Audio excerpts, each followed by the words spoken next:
Niya. Nag-iyak ka sa bawala. Ang putang ina daw jowa niya, hindi, nakakita daw, wala yung jowa niya, kaya malalalaki daw siya. Kasi baka daw yung lalaki kong dinala, ay pinadasama ko doon yung mga nakatang daw. Ay, wala, tinaob yung inuman. Ano pa rin sa bisita na sa bibig? Tapos sa sobrang ngayon, dahil sa nagwala siya, at ang ingay, nagtawag pala itong ng barangay. Hindi na pa parang kayo. Oo, kasi kami takbuhan sa loob, kanya-kanya kami lusot. At hulihin ng barangay, kanya-kanya kami nakako. Hindi naman nakapasok ng barangay. At yung trespassing, hindi Sino naman nagsabi na may nagwawala doon? ay, bahay nga. Dahil sabi, nagtatao ba na lamesa eh.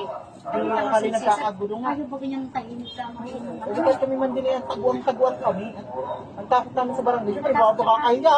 Ang takot siyang kasama, mapapahamak. Ay, oo nga. Boss, hindi na kami napunta. Kasi